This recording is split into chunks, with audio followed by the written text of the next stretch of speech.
खबरों में आगे बढ़ते हुए हम मिडिल ईस्ट में जंग का जिक्र कर रहे हैं। बात इसी की लगातार कर रहे हैं कि क्या वाकई ये विराम है या आगाज है। हर कोई इस सवाल का जवाब जानना चाहता है। इस बीच बड़ी अपडेट आपके साथ में साझा करेंगे। ईरान ने इजराइल पर जवाबी हमला किया है। हमले में 14 लोग घायल हो गए। ईरान ने इजराइल के हाइफा में हमला किया है। हमले में एक महिला की भी मौत हुई है।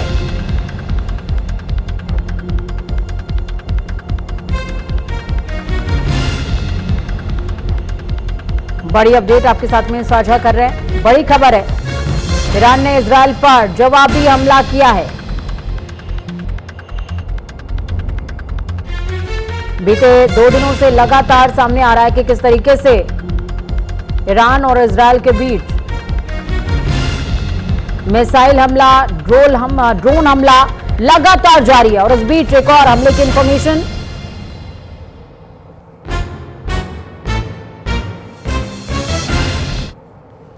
लगातार जिक्र इसी बात का कि किस तरीके से तबाही का मंजर मिडिल ईस्ट में देखने को मिल रहा है। हमारे साथ में मंजू सेठ जी जुड़ गई हैं, पूर्व राजनयिक हैं आप। बहुत स्वागत है मंजू जी आपका। मंजू जी, क्या आप मुझे सुन पा रही हैं? जी मैं सुन पा रही हूँ, आप मुझे सुन पा रहे हैं? बिल्कुल, आप ऑडिबल है मैम। बहुत स्वागत है आपका। स्वागत के साथ पहला सवाल मेरा आपसे रहेगा। सवाल ये, आप देखिए, ब्रेक पर जाने से पहले या यूं समझिए कि इस चर्चा में एक हॉल्ट से पहले जिक्र लगातार हम अमेरिका और चाइना को लेकर के कर रहे थे। अमेरिका इंडल्ज है, साइड होने की कोशिश कर रहा है या उसे साइड करने की कोशिश की जा रही है, लेकिन आप चाइना की भूमिका को इस पूरे के पूरे प्रकरण में कहां देखती हैं? क्योंकि दोनों की ही अगर मैं बात कर लूं, अमेरिका और चाइना दोनों ही बड़ा एम्यूनेशन मार्केट है जो अपनी पब्लिसिटी एम्यूनेशन शक्ति के तौर पर करते हैं। सर बताएं। बिल्कुल, ये सब जो कहा जा रहा है कि ईरान और इजराइल की लड़ाई है ये, लेकिन बिल्कुल पीछे बैकग्राउंड में जो महाशक्तियां दो हैं इस वक्त, अमेरिका और चीन, उनका भी बिल्कुल इसमें हाथ थोड़ा सा नजर आ रहा है। पीछे से डायरेक्टली इन्वॉल्व नहीं है, लेकिन बिल्कुल उनका सपोर्ट नजर आ रहा है। और जैसे आपने कहा, ये एम्यूनिशंस एंड आर्म्स सप्लाई जो चलता जा रहा है और सब जो हो रहा है, ये एक और टेस्ट किया जा रहा है किसके पास ज्यादा ताकत है और किसके पास ज्यादा इफेक्टिव एम्यूनिशन है। अगर हम देखें तो ये जो आयरन डोम था इजराइल का, ये कहा जा रहा था कि इम्प्रेग्नेबल है, बिल्कुल उसको कोई नहीं तोड़ सकता किसी की भी कंट्री की मिसाइल। पर हम देख रहे हैं कि वहां इस दफा वो कर पा रहे हैं। और ईरान कह रहा है इसलिए मुमकिन हुआ है कि उनके पास स्पेशल बैलिस्टिक मिसाइल्स हैं जो बिल्कुल एक गाइडेड हैं, और बिल्कुल ये सब जो आयरन डोम है और जो अदर इनके जो डिफेंस सिस्टम्स हैं, थाद भी जो यूएस ने सप्लाई किए हुए इजराइल को, उनको भी वो उनको अवॉइड करके आपने जैसे कहा हाइफा में भी अटैक कर पाए, इजराइल में, टेल अवीव में, सब जगह अटैक्स मुमकिन हो पाए हैं। और डिस्पाइट कि इनका डिफेंस सिस्टम इतना स्ट्रांग है इजराइल का, उसके बावजूद ईरानियन मिसाइल्स में और जो ड्रोन्स हैं उनके स्ट्राइक मुमकिन हो पाए हैं। और काफी उन्होंने वहां पे भी इजराइल में भी काफी नुकसान पहुंचाया है। और इजराइल तो बिल्कुल अपना फुल एफर्ट बना रहा है कि ये जो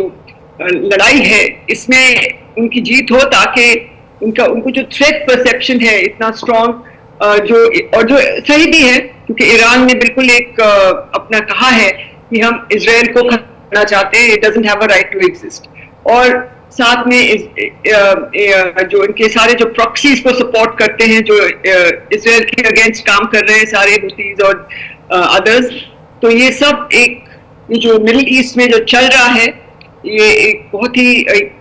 चैलेंज, चुनौती बन गई है सबके लिए और कंट्रीज के लिए भी। हाँ, बट दोनों इजराइल और ईरान के बीच में जो ये चलता जा रहा है, इसका क्या आगे चल के कितनी देर तक चलेगा? मैम, एक कह सकते हैं कि स्थिति का मैं जिक्र करूंगी। युद्ध में हमेशा नुकसान उसको होता है जिसके पास खोने को कुछ होता है, यानी कि जो शक्ति बड़ी होती है हमेशा नुकसान उसको होता है, क्योंकि वो अपना बेस्ट परफॉर्म करने के साथ साथ युद्ध फ्रंट में हर कह सकते हैं कि उस लेवल को भी मेंटेन करने की कोशिश करती है कि मेरा जो स्टेटस है वो वर्ल्ड वाइड मेंटेन रहे। इन दोनों अगर देशों की बात की जाए, ईरान और इजराइल, इन दोनों में इजराइल कंपैरेटिवली ईरान के ज्यादा बेटर पोजीशन में नजर आता है। इजराइल ने अभी राइजिंग लॉयन ऑपरेशन का जिक्र किया। इस ऑपरेशन को आप वॉर पर्सपेक्टिव से, या वॉर ना कहें तो टेंशन प्रोस्पेक्टिव से आप कैसे देखती हैं मैम? देखिए, बिल्कुल जो इन्होंने ऑपरेशन लॉन्च किया है, जो बिल्कुल उनको खत्म करने का उन्होंने जो एक ठान लिया है, क्योंकि उनको लगा कि न्यूक्लियर वेपन्स जो बन रहे हैं वहां पे, जो कोशिश की, जो सबका मानना है कि कोशिश है, ईरान कह रहे हैं हमारा सिर्फ पीसफुल यूजेस के लिए हम इस्तेमाल कर रहे हैं, बना रहे हैं इसको, जो यूरेनियम एनरिचमेंट फैसिलिटी जो है। लेकिन इजराइल का मानना है, और मुझे लगता है कुछ हद तक सही भी है, क्योंकि और किसके अगेंस्ट टारगेट वो होगा, किसको यूज करें, किसके अगेंस्ट यूज करेंगे? अगर न्यूक्लियर वेपन अगर बनता है ईरान में, तो वो किसको टारगेट करेंगे? एक ही कंट्री है उनके जो एक दुश्मन है जिसे कहें, और वो ईरान है। तो ये बिल्कुल जो इजराइल ने ईरान के अगेंस्ट ये जो एक पूरा ये जो स्ट्राइक्स और ये सब जो अटैक्स किए हैं, ये अपने अस्तित्व की रक्षा करने के लिए, अपने आप को रक्षा करने के लिए, और एक मैसेज देने के लिए कि हम, हाँ, जैसे आपने कहा, हम यहाँ बड़ी एक स्ट्रॉन्गर शक्ति है, बड़ी शक्ति है। और बिल्कुल उनको नुकसान तो होगा, क्योंकि जैसे मैंने कहा, उनका जो आयरन डोम सिस्टम है, डिफेंस सिस्टम है, वो ब्रीच हो गया है। और ईरान को तो ऑफकोर्स बहुत नुकसान होगा इसमें, क्योंकि उनके डिफेंस, उनके सीनियर कमांडर्स चले गए हैं इसमें, इनके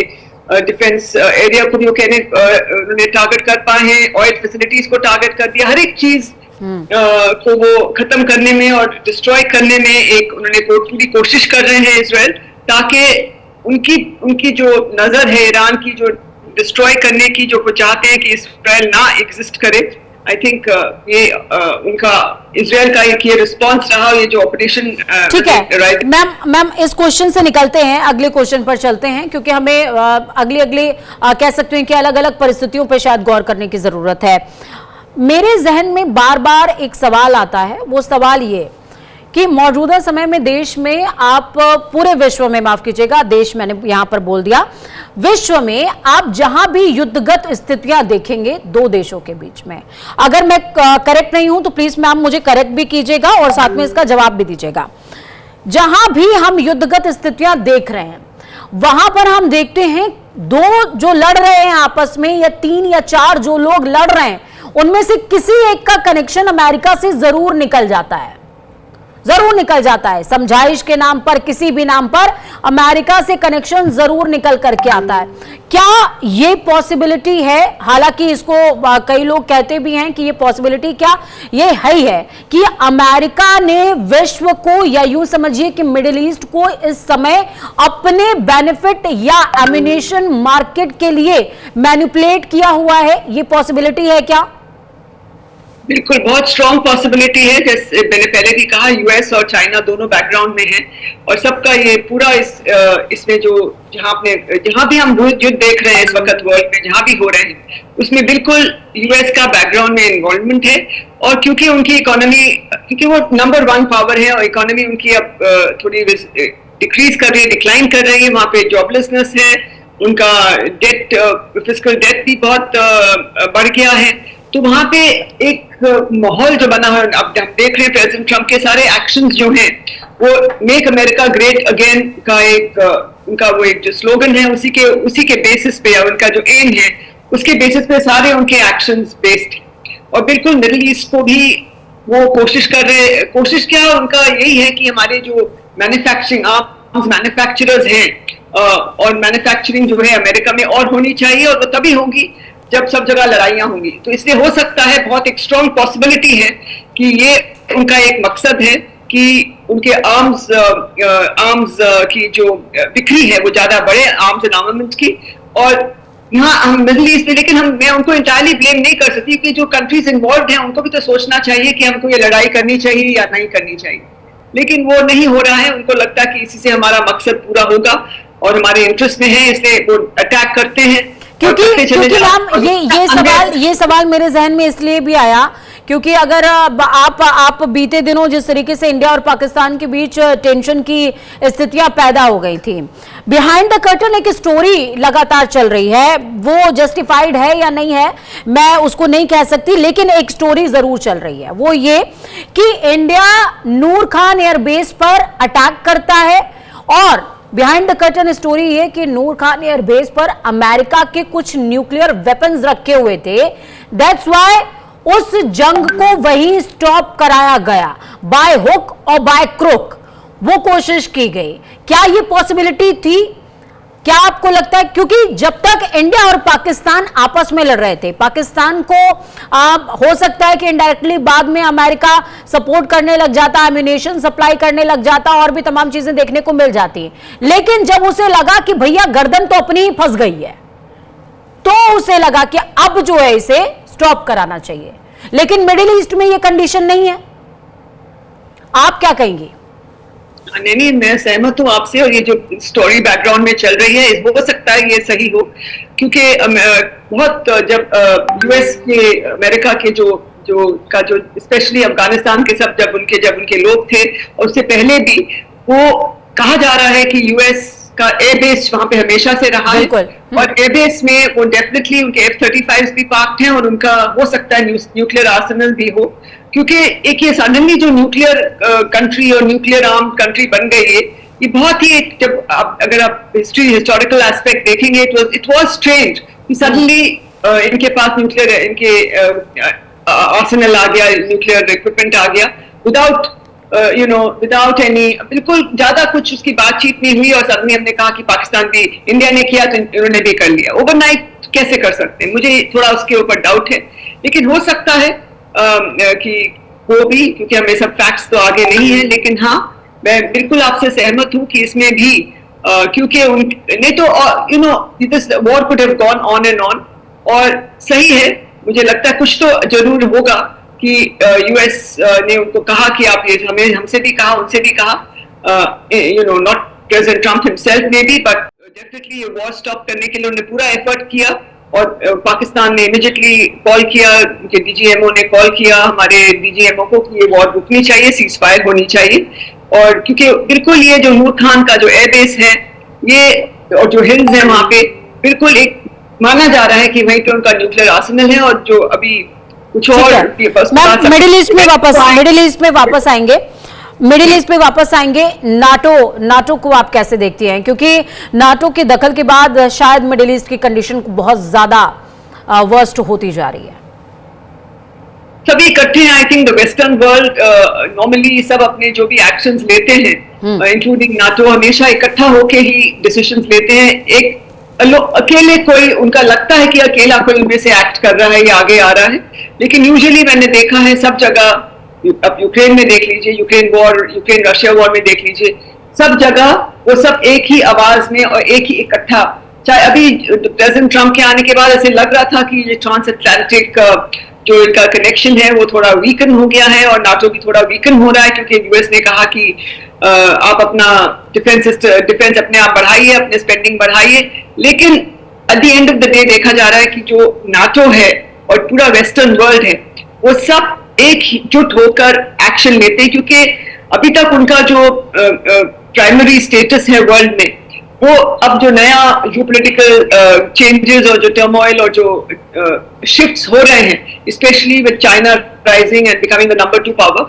उसके बाद से सब थोड़ी उनको घबराहट है, और अफ्रीका राइजिंग, इंडिया राइजिंग, क्योंकि ऐसे और इकोनॉमीज आगे स्ट्रॉन्ग होती जा रही हैं और राइज कर रही हैं, उनको थोड़ा threaten, I feel they feel threaten by this new development and this new geopolitical जो हुआ है, चेंजेस जो आ रहे हैं, टर्मोइल जो हो रहे हैं, उनको लग रहा है कि उनको असर पड़ेगा, नेगेटिव असर पड़ेगा। क्योंकि मैम आप जब इस बात का जिक्र कर रही हैं तो मेरे जहन में एक ख्याल भी आ रहा है, और इसके पहले जो गेस्ट हमारे साथ में जुड़े हुए थे उनसे भी मैंने इस बात पर चर्चा करी कि इंडिया ने अपने आप को एम्यूनेशंस के क्षेत्र में कहें या अलग अलग क्षेत्रों में कहें, हो सकता है कुछ एक पर्टिकुलर सेक्टर्स में अभी इंडिया उस लेवल पर नहीं अपने आप को इंक्रीज कर पाया है, लेकिन हम लगातार कोशिश कर रहे हैं, टू बी राइज। हम कोशिश लगातार कर रहे हैं कि जो है विकास किया जाए, हर एक सेक्टर में दूसरे अदर कंट्रीज पर डिपेंडेंट होने को लिमिटेशन में कह सकते हैं कि उसको किया जाए, ताकि हम पर असर कम से कम ना पड़े। और मिडिल ईस्ट का इफेक्ट इंडिया पर उस लेवल पर नहीं आ पा रहा है जिस लेवल पर आना चाहिए। तो शायद ये बड़ा थ्रेट है नाटो कंट्रीज के लिए भी और अलग कंट्रीज के लिए भी, जिसका जिक्र शायद आप कर रही हैं। बिल्कुल, सबके लिए एक ये थ्रेट का सिचुएशन बढ़ता चला जा रहा है, और बिल्कुल क्योंकि नेविगेशन पे असर होगा, मैरीटाइम नेविगेशन जो है वहां पे, फ्रीडम ऑफ नेविगेशन अगर वहां पे रुक जाए हॉर्मुज़ स्ट्रेट में या कहीं भी ये और एस्केलेट होती है तो और उसका फॉल आउट हो सकता है ऑयल के ऊपर, ऑयल प्राइसेस के ऊपर, गैस के प्राइसेस पे, हर एक चीज पे, ट्रेड पे, और सब कुल मिला के ये बहुत बड़ी एक चुनौती बनती चली जा रही है सारे वर्ल्ड के लिए और इंडिया के लिए तो खासकर, क्योंकि और हमारे दोनों कंट्रीज का अच्छे रिलेशन है और रिलेशनशिप अच्छा है, लेकिन हम अच्छे से उनको और हमको दोनों निभाना चाहते हैं हम, लेकिन आगे चल के कैसी स्थिति बनती है और कितना हमें इम्पैक्ट होता है वो देखना होगा, पर इम्पैक्ट जरूर पड़ेगा। बिल्कुल मैम, अब मैं अदर क्वेश्चन पर आऊंगी, अगले क्वेश्चन की तरफ हम आगे बढ़ेंगे। लगातार देखिए हम जिक्र मिडिल ईस्ट का कर रहे हैं, हम नाटो का जिक्र कर रहे हैं, या अलग अलग तरह की एजेंसीज का जिक्र कर रहे हैं जिन्होंने संयुक्त होकर के एक इकाई का गठन किया हुआ है। आपको क्या लगता है कि आज की मौजूदा वैश्विक स्थिति जिस तरीके की डेवलप हो गई है, क्या सिर्फ इसलिए कि वेस्टर्न कंट्रीज ने मिलकर के अपने आप को एकीकृत कर लिया, क्या उसके पैरेलल अब कुछ और इंस्टीट्यूशंस ऐसे रेज होने चाहिए, खड़े होने चाहिए और यूनिटी के साथ यूनाइट होकर के उनको कुछ तो ऐसा रेज करना चाहिए अपने आप को कि उसके पैरेलल एटलीस्ट खड़ा हो पाए, ताकि दो सिस्टम डेवलप हो और चीजें बैलेंस हो। इसके बारे में आप क्या सोचती हैं?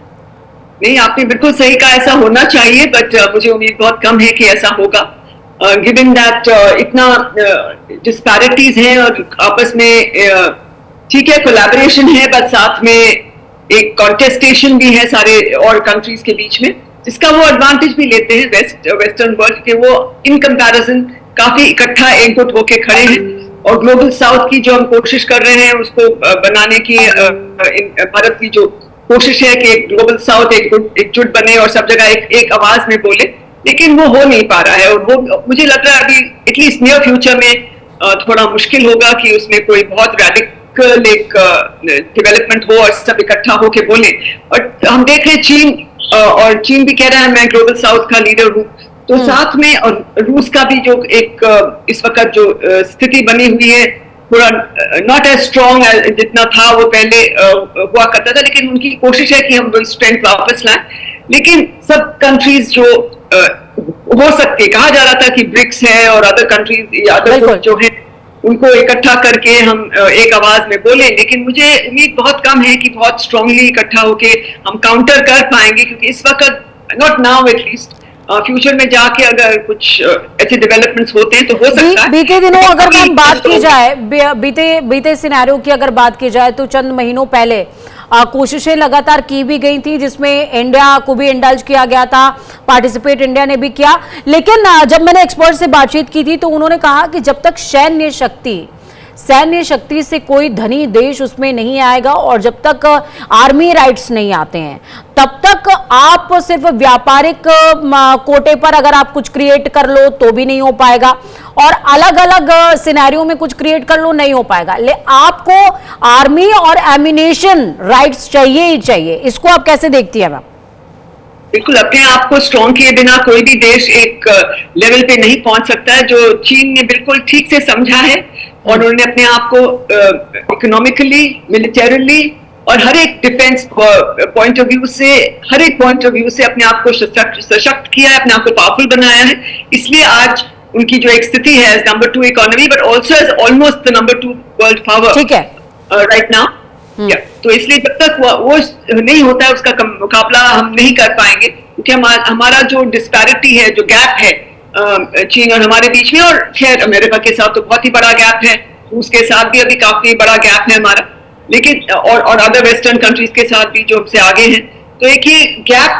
जब तक हम भरेंगे नहीं, as you very rightly said, बिल्कुल डिफेंस में, आर्म्स एम्यूनिशन में ये सब चीजें बहुत जरूरी है, क्योंकि हार्ड पावर सॉफ्ट पावर का जो बैलेंस है उसके लिए बहुत जरूरी है कि हाँ सॉफ्ट पावर है हमारे जो वैश्विक हम कहते वसुधैव कुटुंबकम and all and yoga and all that's all बहुत very it's a very good thing and we should do it, we should focus on that, but साथ में अपनी जो मिलिट्री पावर है, अपनी जो इकोनॉमिक पावर भी बहुत जरूरी है, सिर्फ मिलिट्री पावर से नहीं काम चले। और मिलिट्री पावर जो है वो manufacturing within India, your अपना सॉफ्टवेयर, उसके लिए अपना मिलिट्री हार्डवेयर, एम्यूनिशन, और to use latest technology, AI वगैरह का इस्तेमाल करके, ये थोड़ा बहुत देखा गया था ऑपरेशन सिंदूर के दौरान। तो ये सबको हमें और स्ट्रॉन्ग करना पड़ेगा, अपने जो सिस्टम्स हैं उनको और स्ट्रॉन्ग करना पड़ेगा, मिसाइल्स को, एवरीथिंग,